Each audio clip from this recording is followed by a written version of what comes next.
네, 그리고 우리 한동수 증인 나오셨는데요. 예, 이 사건 잘 아시는 것처럼 피의자가 그러니까 검사가 피의자를 사적으로 만났고 또 피의자는 검사에게 오빠라고도 하고 뭐 조금 이따 좀 말씀드리긴 하겠지만 마약 사건 관련돼서도 일종의 정보를 미리 제공하거나 편의를 제공하거나 하는 나중에 또 횡령을 또 불기소하거나 하는 이런 여러 가지 일련의 과정들이 있거든요. 이런 것들이 언론을 통해서 보도가 되고 의혹이 제기되면 감찰해야 됩니까? 안 해야 됩니까? 대검 감찰부장에 계셨잖아요. 네, 어떻습니까? 언론에 보도되면 중요한 감찰을 착수할 사유가 됩니다. 그렇죠. 네. 그러니까 사실은 국회가 나서기 전에 대검에서 이 사건은 먼저 철저하게 감찰해서 국민들께 그리고 국회에 보고를 했어야 되는 사안이죠.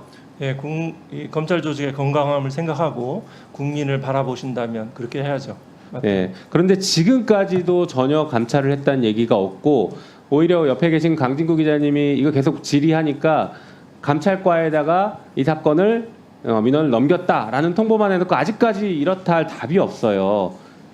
검찰 조직이 이렇게 지금 망가져 있기 때문에 저희가 부득이하게 검찰이 안 하니까 국회가 나서서 이렇게 탄핵을 하는 것입니다. 거기에 대해서는 어떻게 보세요?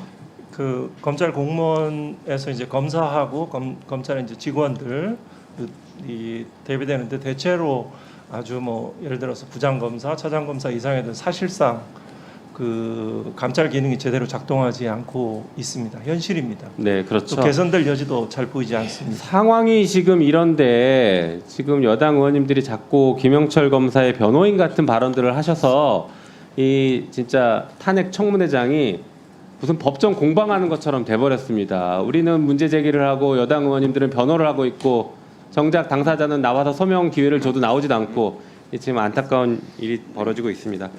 자, 잠깐 화면 보실까요?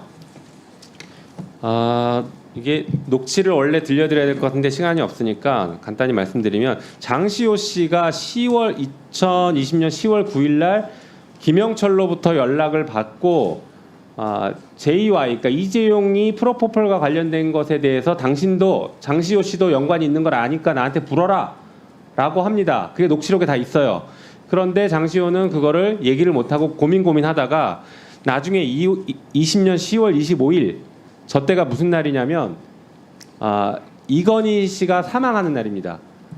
그러니까 이건희 씨가 사망하면서 이재용의 재판이 미뤄지고 그러니까 이 프로포폴을 불라는 것은 당시 재판 중이었던 것에서 이재용을 압박하기 위한 용도로 불라는 건데 이재용 측도 살기 위해서 아버지가 돌아가시게 한 거 아니야? 라고 장시호 씨가 이렇게 의혹 제기까지 합니다.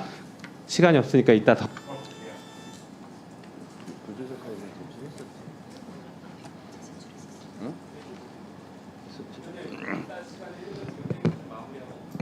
그렇게 하세요. 네.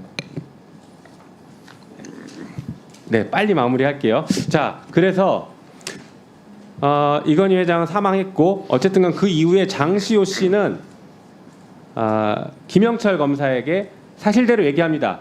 자기가 프로포폴과 관련해서 성형외과 갔었고 그 성형외과에 이재용도 왔었다라는 얘기를 해요. 그럼 이재용에 대한 수사가 빨리 진행돼야 되죠. 근데 진행이 안 됩니다. 게다가 장시호가 그렇게 얘기할 때는 무슨 얘기를 하냐면 자기에 대해서 횡령 사건이 진행되고 있는데 그 사건 봐줘라.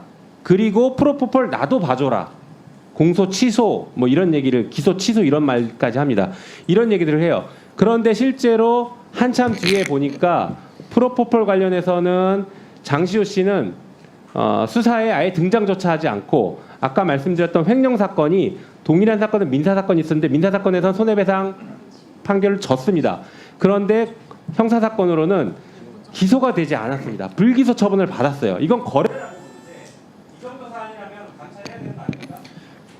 네, 일단 뭐 지금 말씀하신 대로 네, 충분히 감찰 사안이 된다고 생각을 합니다. 거기에 대해서 일단은 자기의 사건에 관해서 이제 그 거래 플리바게닝을 한 형태가 되고요. 뭐 그런 측면에서 사건에 적정한 처리를 하지 않았다는 점에서 굉장히 직무 관련성이 있는 거죠. 탄핵 이 소추 사유에 대해서 아주 짧은 시간이지만 그 쌍방의 각 국회의원들께서 주장을 하시는데 기본적으로 그 직무집행에 있어서 헌법과 법률에 위배한 때 그 사유에 대해서 집중해서 하는 자리로 생각하고 있습니다. 요 관련되는 내용들은 관련 기록과 자료들을 충분히 보면 이 단순한 뭐 수사 미진의 사유인지 아니면 일정한 의도와 결과를 목적을 가지고 된 진행인지 요 지점이 이렇게 살펴볼 수 있을 것 같습니다. 파악 가능합니다. 네, 수고했습니다.